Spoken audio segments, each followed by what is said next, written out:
When the interviewer asks, "How are you different?"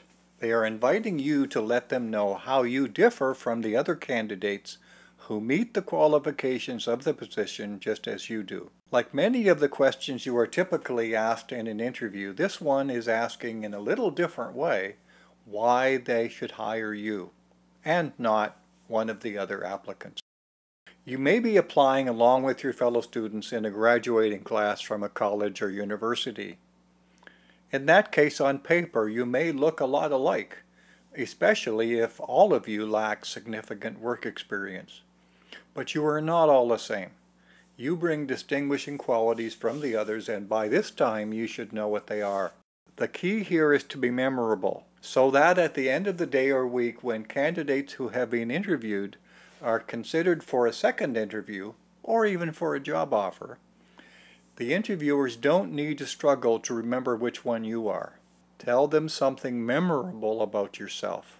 Even though you may find it difficult to accept the idea that you are unique, it is important before the interview, and even before you write a cover letter, to spend time exploring what you bring to the employer that is different. A good place to start understanding your uniqueness is to explore your temperament. There are many personality tests available online, and they all have valuable information that helps you to see the patterns in your behavior. Every experience that you have in the workplace, at school, or in your participation in other activities changes what you bring to your employment and adds value to the employer. Understand that when you provide information to the interviewer about your relevant distinguishing characteristics, you are helping them with their task, which is to identify the candidates who bring the most value. When your response to this question fails to provide information that is not common to all applicants, that is frustrating and unhelpful for the employer. This question is not motivated by some casual interest in getting to know you better. As you consider which of your distinguishing characteristics that you intend to present to the employer, think clearly about how they would benefit. If you are proactive, for example, you'll recognize possible cost savings or opportunities to add value to a customer. If you expect to be searching for employment in the near future, and you can't identify some distinction about yourself that brings added value, consider how you might act to create such a distinction by adding a new skill or gaining experience. The opportunity to showcase your added value begins before the interview.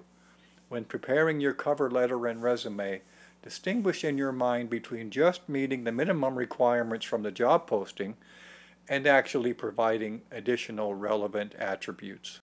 Finally, once you have been hired, your colleagues and supervisors will recognize aspects of your uniqueness, and they will potentially set out to help you develop in those areas. However, it is not up to the employer to diagnose your unique contributions and qualities, especially those that will have more value later on in your career than they do now. It is up to you to manage your own career. I hope that the approach I have described is helpful for you as you prepare for what will probably be a series of job interviews over your lifetime.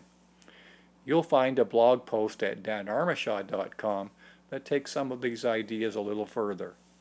This is the 16th in a series of in-depth presentations on responding well to 50 common job interview questions. For a complete list of the 50 questions, please see the 50 job interview questions presentation right here on YouTube, and visit danarmashaw.com for more resources on preparing for an interview.